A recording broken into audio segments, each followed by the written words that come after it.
Naam, barabara mtazamaji, nikitumai kwamba ubuheri wa afya na karibu tena kwenye jumba la KICC hapa jijini Nairobi, ambapo maonyesho ya magari yanayotumia umeme yanazidi kuendelea katika maeneo kama haya. Lakini fahamu pia mtazamaji kwamba leo hii ndio siku ya mwisho ya maonyesho haya, na labda bila kupoteza wakati naye mshirika mmoja ambaye pia yuko miongoni mwa wale ambao wako katika maonyesho haya, na tu labda bila kupoteza wakati uniambie wewe ni nani na unatoka wapi?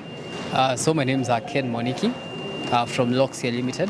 Loxia is the dealer of BYD in Kenya.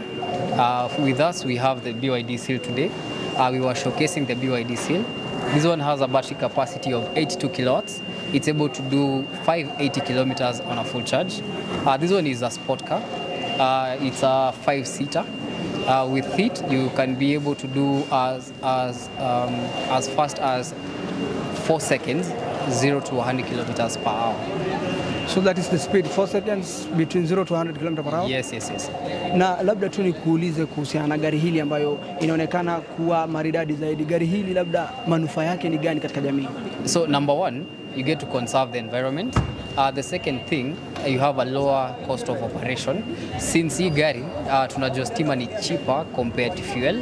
The other thing in terms of performance, you enjoy the best performance.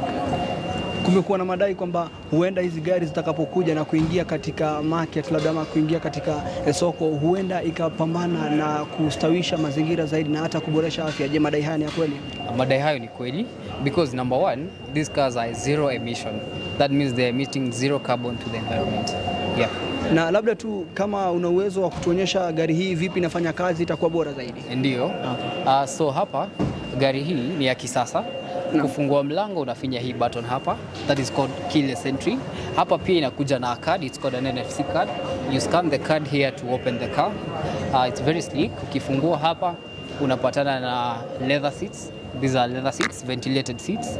Pia unapatana na a very good finishing, interior finishing.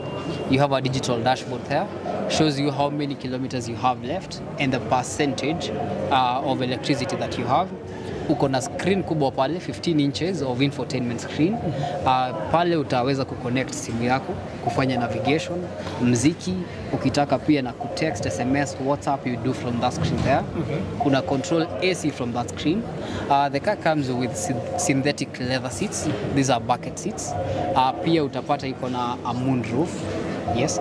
Moonroof, labda utueleze tu unamaanisha nini ukisema moonroof? So for a moonroof, the glass doesn't open and it's a see-through. You can be able to see what is above you.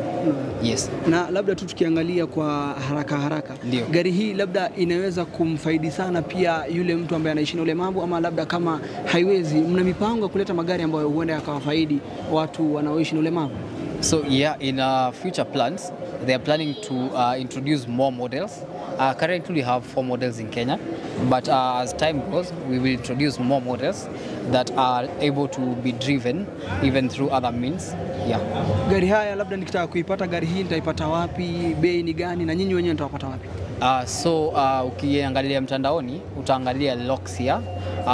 Showroom yetu iko pale Uhuru Highway, C4 Mobility Building. Ndio. Na labda inatoka kwa thamani ya pesa ngapi labda? Gari hii ina aina mbili. This one is an rear wheel drive going for 11.2 million. We also have an all wheel drive going for 13 million. Tuna aina nyingine pia inaitwa Atto 3, BYD Atto 3 going for 8.2 million standard version. Extended version going for 9.1 million.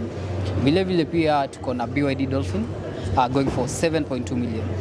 Yes. Asante sana kwa muda wako, nashukuru sana. Asante sana. Mtazamaji wangu, labda nikwambie tu kwamba hii ni miongoni mwa manufaa ambazo inakuja na wewe kuipata gari hii inayotumia umeme. Ya kwanza ni hali yako ya usalama au hali yako ya afya itakuwa ni hali ambayo imezingatiwa kwa hali ya juu, na hii pia ukiangalia inazidi kuboresha utoaji wa kaboni ama hewa mbaya ambayo huenda ikaathiri mtu katika sekta yake ya afya. Mimi ni Kaka Yasin Ali, hadi wakati mwingine, ni maasalam.